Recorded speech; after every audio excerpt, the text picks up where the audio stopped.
On this episode of Locked On Lightning, we are discussing, at this point in time, the Lightning are going into overtime in their game against the Dallas Stars. We talk about the game thus far, and we talk about the game going on at this point in time. All that and more, but first, let's play that music. You're Locked On Lightning, your daily podcast on the Tampa Bay Lightning. Part of the Locked On Podcast Network, your team every day.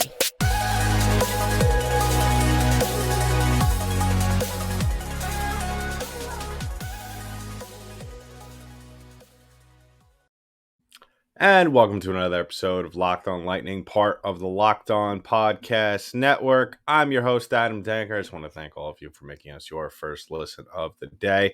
Just want to apologize also for not having an episode come out the other day. I was as sick as a dog, but here I am back.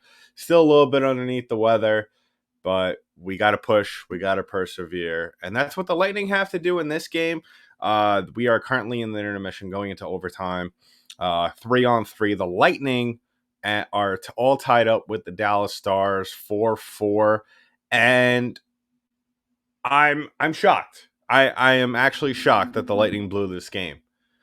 Just given the way that they played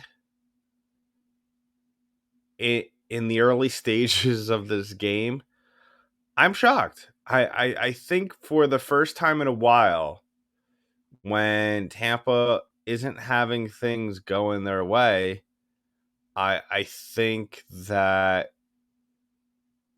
given everything that this team has done over the last couple of games, and listen, the Lightning are very much still a work in progress. I'll take it for what it is right now at this point, but after the way they played in that 2-game series against Washington, splitting that one, pretty much dominating the other night until the third period, up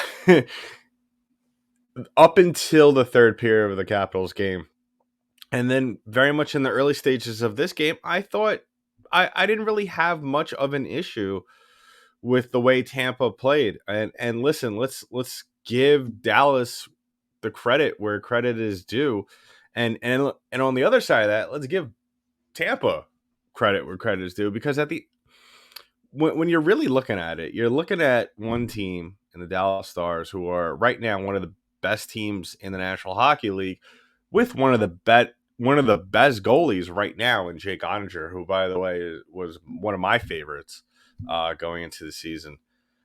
The Lightning are matching the Dallas Stars right now, tit for tat, and they're playing up to that level. And you're really, and maybe with a lot of players on this team having been on the previous Stanley Cup team, maybe there's a little bit of a nostalgia factor there that might be some sort of contribution to this team stepping up to the occasion. I can't really I can't really say whether or not. I could speculate if that's the actual reason.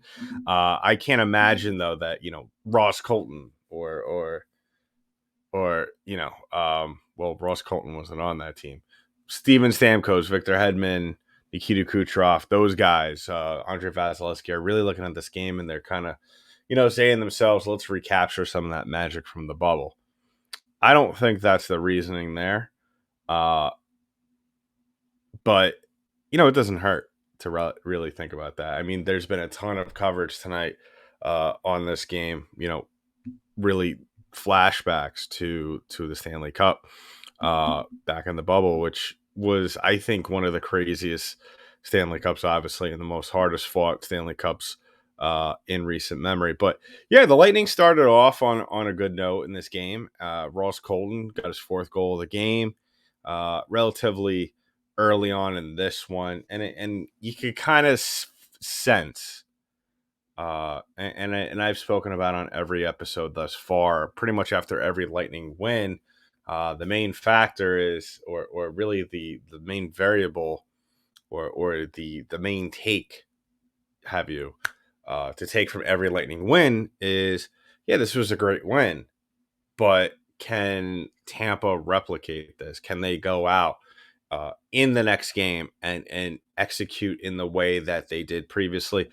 And thus far in this game, for some glaring mistakes, pretty much, really the big elephant in the room in this one thus far is the shorthanded goal by Dallas, and the Lightning's just vulnerability for some strange reason, which I'm very curious as to what, because I'm sure at this point in time, John Cooper is going to discuss, or he's going to at least be asked after this game, where does he stand? How does he feel about this team giving up as many shorthanded goals as they do or have this season? They already have five, I believe, or I think it was five coming into this game, and now it's six. But regardless, they had five shorthanded goals given up all last season, and now they've pretty much or will at some point eclipse that number, and one has to be very much concerned about that, against, especially when the Lightning are playing teams such as the Dallas Stars that are, they have the players. They have a Jason Robertson. They have a Tyler Seguin, who is not really a big time goal scorer, but he is able to create plays out there, for his teammates. You have a Joel, uh,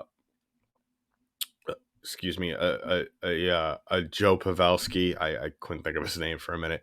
And Mason Marchment. I mean, you have any number of players on this Dallas Stars team that are able to go out there and hurt you on any given night, but not really in on the same level. I think, except maybe Jason Robertson, still very early on in his career, still developing. So, let's stick a pin in that for later on. But really looking at this Dallas Stars team as a whole, really what they rely on is their discipline. What they rely on is their ability to go out there and really make the other team go out there and make mistakes. But tonight, the Lightning were, other than that shorthanded goal, I thought have played a very, very disciplined hockey game.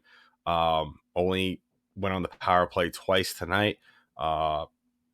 And the issue with that, obviously, their PK hasn't been good. Dallas has scored twice on the power play, which, no matter how many times, anytime a team is 100% out there on the power play, it is cause some concern on your end. So, obviously, a lot of questions about the Lightning special teams in this one, and definitely a lot of questions for John Cooper concerning the Lightning special teams that will and have to be addressed at some point going forward, whether it be after this game or going on in the week. The Lightning will have a couple of days off after this game as they get ready for Calgary. So hopefully they can work on some things. I mean, it's been very well documented over the season, especially on this show, that the Lightning special teams has let them down a more times than one, and really, it's probably one of the more frustrating things about this team. And really, I feel that really, if they could clean up that part of their game, I'm not saying let's go out there and be a 48% power play team, or let's not go out there and be, let's go out there and be a 50% PK team, or even higher. But you definitely want to go out there. And as we're watching that, Alex Killorn ends it in overtime. He's been having a fantastic game. We'll talk about that, as well as some other things from this game in just a little bit. But first, I want to talk about this episode's sponsor. Now, the holidays are coming up. Property crimes, burglaries, package thefts spike nationally. And I know you and nobody else wants to have their holidays spoiled by somebody with sticky fingers, or someone who is up to no good. And guess what? Our friends at SimpliSafe are here for you, and they are definitely going to help you out. Right now, they are offering 50% off their award-winning security system, so that more families can feel safe and secure this holiday season. Order your SimpliSafe system for half off today and enjoy your advanced security and greater peace of mind this holiday season. This is why I love it, because they have 24/7 monitoring agents standing by and a SimpliSafe tech support staff. So if you have an issue with the system, or just don't remember how it works, you could call anytime from anywhere and they'll hook you up. And in an emergency, 24/7 professional monitoring agents use Fast Protect technology exclusively from SimpliSafe secure critical evidence, and verify the threat is real so you could get your priority police response. 24/7 professional monitoring service costs less than $1 a day, less than half the price of ADT's traditional professionally installed system. With a top-rated SimpliSafe app, stay in complete control of your system anytime, anywhere. Arm and disarm and lock for a guest, access your cameras, or adjust system settings. Don't miss your chance to save big on the only security system I recommend. Get 50% off at any new SimpliSafe system at simplisafe.com/slash locked on NHL. That's simplisafe.com locked on NHL. There's no safe like SimpliSafe. So, like I said, right at the end of that segment, Alex Killorn saved the day, scoring in overtime, giving the Lightning a 5-4 win in OT. Now, obviously, the way this game started, no one probably would have figured that maybe the Lightning would have blown it. And I mean, it happens. I mean, and like I said, I'm not surprised. I'm not overly upset about it. I just felt, and we saw this kind of happen towards the end of the Capitals game. It's just we're starting to see a different trend. Not a good one, but right now we're going to take what we could get from this team because in previous games, previous weeks, pretty much the whole story that's been this entire year, other than the Lightning's discipline, ineffectiveness on the power play, was their inability to get things started, to be the aggressor, start off games, especially at home when you should be. I mean, you have one of the best fan bases in the National Hockey League, one of the best atmospheres at home in the National Hockey League. And, you know, when you come up limp like that in the first few periods of game, it's concerning. You know, if talent was the issue, that could potentially be addressed. That would be understandable. But when you have a team as talented as this, yes, top heavy, but still very much talented. You still have one of the best goaltenders in the league. It can cause some concern. But when the last couple of games, I thought the Lightning have really started to turn a corner in that respect. Now, obviously, there are other aspects of their game that really need to get going. The power play for one tonight was concerning. 1 for 5. Yes, the Lightning won this game. And they also on the other side of that, which is why it's a little confusing, sort of, to see that this game went to overtime. You kind of would have figured that the Lightning would have had somewhat of a similar result tonight as they did against the Capitals, maybe a little bit better in the third period. But I kind of would have figured maybe a 5-3 win. I think that would have been reasonable. If you would have told me in the first period that this was a 5-4 win in OT, I would have been a little bit concerned. But really what it goes down to is that the Lightning did a very good job getting off to a good start. They were taking a lot of high quality shots down low and from far away at the point. And, the slot pretty much all over the ice. They did a very good job.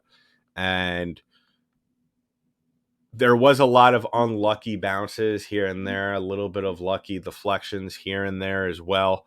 But like I said, this Lightning team, they were making Jake Ottinger work for it tonight. Like I said, Jake Ottinger is one of the best goaltenders in the league right now. He ranked coming into this game in the top, well, pretty much number one in the league in goals against average and save percentage. So he means business when he got out there. He's no fluke.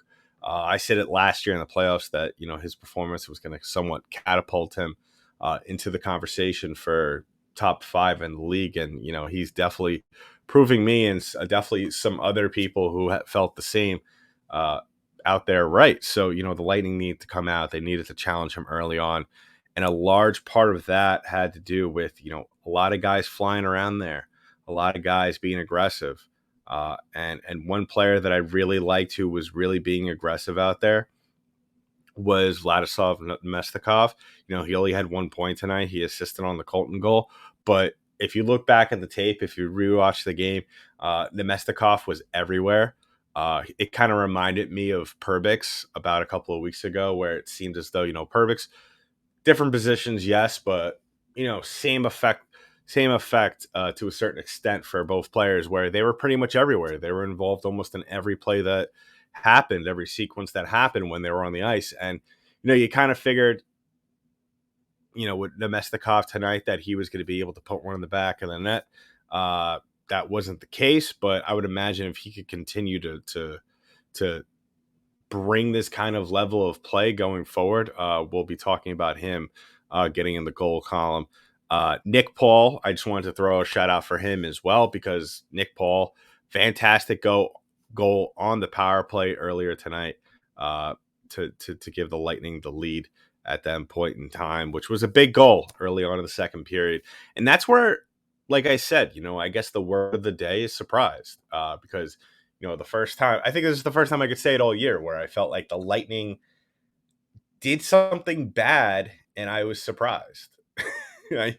And, if you've been listening to other episodes, or whether it be this season or last season or just over the last couple of weeks, you would kind of be confused as yourself, because you would probably be surprised about how surprised I was. But yeah, I thought everybody was playing well. And, I guess really what it came down to this game is that, yes, I mean, if you want to kind of just block out certain points of the third period, especially those last two goals, uh, those last couple of goals, the Pavelski Robertson back-to-back goals, and then the Fosfa goal to tie it in the third. If you want to block those out, or like those sequences that led up to that, that's perfectly fine. I kind of agree. Um, the Lightning were doing everything right. They were, they were setting up guys. They were moving the puck around. They were getting set in the zone, which I think really contributed to a lot of their success tonight, and contributed to their ability to get a lot of shots on net, and really challenge Jake Ottinger tonight.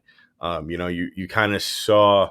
I've watched quite a few games of Dallas this year, and Ottinger, other than obviously the 4 games, and maybe that's part of it too. Ottinger's coming off a 4-game stretch in which he missed due to injury, so there's also that entailed. But I really think they went out there and made a very good goalie look at times panicked. If you wouldn't have put the number out on there, I know this is a name that we haven't heard in a little bit, but kind of reminded me of Anton Khudobin in the Stanley Cup final against the Lightning. Going into that series, it almost seems as though Khudobin was untouchable. And then the Lightning went out there and just, meticulously dissected him over the course of the series. And that's kind of what the Lightning did tonight against Jake Ottinger. So really, they went out there and they used their heads. I think this was a very cerebral game for them.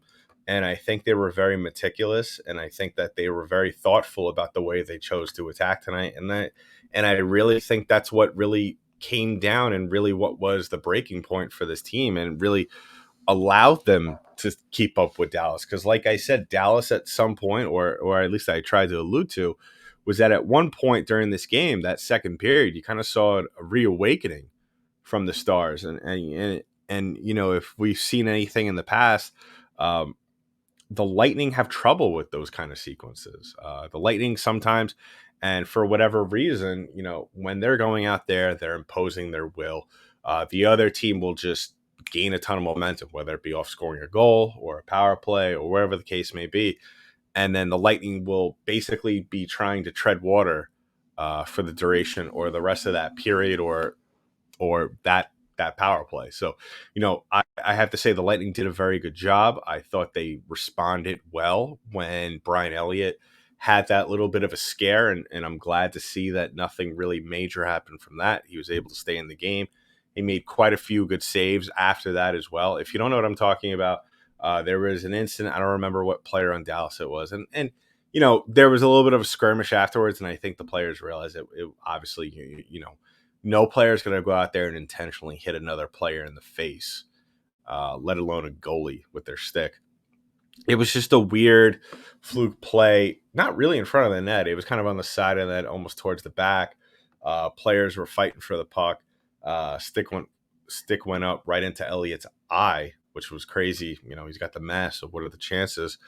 And scary moment, but glad to see nothing major came of it. He was able to stay in the game after being looked at by the trainer. I think Elliott was more concerned over the fact if there was going to be blood or not. Obviously, there was no blood that came from it. So, once again, glad to see that, nothing crazy happened of it. There was no major injury. Um, you never want to see that. I mean, we just saw it in the Edmonton game uh, against the Oilers with Evander Kane, and now you see him. He's going to be out for months, and in what was a potentially life-threatening situation, career-ending situation as well. So glad to see that, you know, we don't have somewhat of a repeat, especially now this time it's a Lightning player who has been hurt. But yeah, overall, the Lightning win the game in OT. Glad to see that they are able to bounce back, able to weather the storm, and hopefully they could take a couple of days, figure out what's going on with that special teams, because we'll be talking about that as well. Not only on the PK and the power play, but also what they might be doing wrong on the power play and why they may have given up so many shorthanded goals. We'll talk about that on the next couple episodes over the next couple of days. As like I said, they take the next couple of days off, and they will prep for the Calgary Flames. So wrapping things up, yeah, if I had to grade this game, and once again, I want to thank everybody for making us your first listen of the day. And if you haven't done already, so please go ahead and like and subscribe to the podcast. Give us a follow on our YouTube page. Drop a comment below. What do you think about this game? Do you think the Lightning are making strides in becoming a better hockey team? My personal opinion, I think so. I think I'm ready to kind of walk back some of the comments that I've said in the past. Uh, you know, have I been overly critical of them this season? Absolutely. But I will be the first person to forgive them as soon as I start to see some improvement out of this team, which we did see over these last couple of games. These last three games, even in the game they lost against the Capitals, I thought there were some very good things out there, and especially the last two games. Like I said, they came out with a lot of energy, especially early on. That's something that you definitely want to see out of this team, and they're going to need it, especially in the upcoming game where they will be playing against a very good Calgary Flames team. Not record wise, not great, top tier of the league, but they have a great goaltender in Jacob Markstrom. So the Lightning are going to be tested once again. They had Darcy Kemper against the Washington Capitals. I don't. Regardless of how you feel about Darcy Kemper, he is a Stanley Cup winning goaltender. He beat the Lightning last year. So listen, however you want to view him, he beat the Lightning in the Stanley Cup. Okay, let's move on. He's a good goaltender in my book. Is he great? No. Is he tough? Absolutely. And then you go up against Jake Ottinger, who I already listed out his resume early on in the episode. I think he's one of the best. I think he's top 5 in the league right now. That might be a little bit of recency bias, but that's just how I feel about him. And then now you'll be going up against Jacob Markstrom, who was in the Vezina Trophy conversation last season, who is, he's one of those goaltenders, and we'll talk about more about him in the upcoming episodes about how, he's a good goaltender, but he's definitely a goaltender that will have his bad nights, very susceptible to having bad nights. And the Lightning are going to have to expose that. And they're going to have to follow the same recipe that they dished out tonight against Dallas, and that's hitting them early and that's hitting them hard. So we'll keep up on that, and we'll talk about more about Calgary, and as well as maybe look back on some of the previous games as well. But in the meantime, that's been it for this episode of Locked On Lightning, part of the Locked On Podcast Network. I'm your host, Adam Danker. I'll talk to you next.